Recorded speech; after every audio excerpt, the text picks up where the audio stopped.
My name's Ian. I'm a Pediatric Nurse Practitioner at Sunshine Emergency Department. I've been a nurse practitioner for 12 years, but I've been a nurse for about 21 years, and prior to that I was a paramedic. My role allows me to look after children, mainly children that come in with injuries. They're in pain, their parents are anxious, and to be able to relieve their pain and help the parents' anxiety and be able to send them home with a positive experience of hospital rather than a fear-ridden one is really satisfying for me.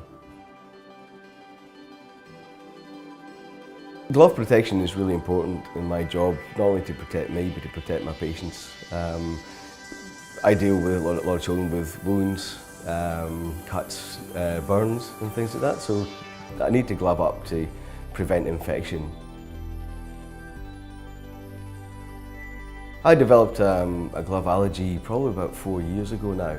It took a while to diagnose me and find out exactly what I was allergic to, because unlike type 1 allergies which come out almost immediately, the type 4 allergies can be delayed, and they didn't automatically come up when I put a glove on, then I would react to it. It might be days later before I would get some sort of reaction. And eventually continued use of the gloves meant that my hands continued to swell.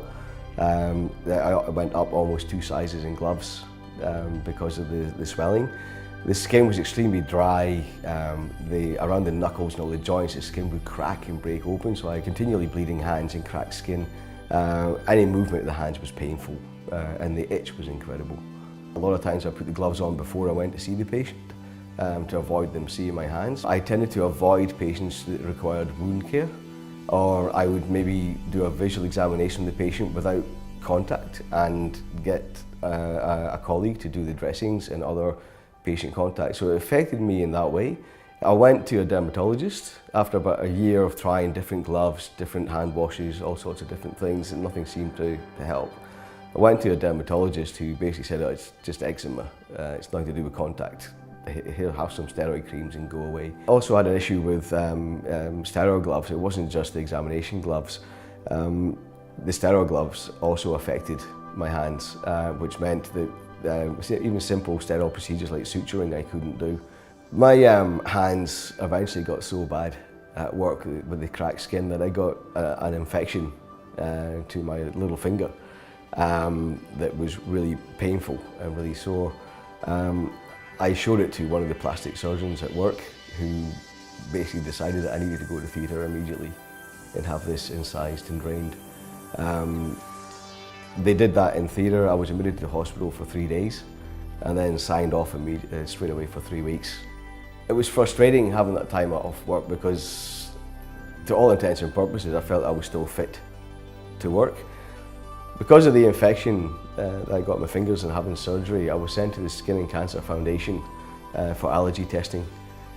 At that foundation, they put 120 skin patches on my back. When I came back for the results, they removed the patches and found I had extreme reaction to chemical accelerants used in the manufacture of gloves.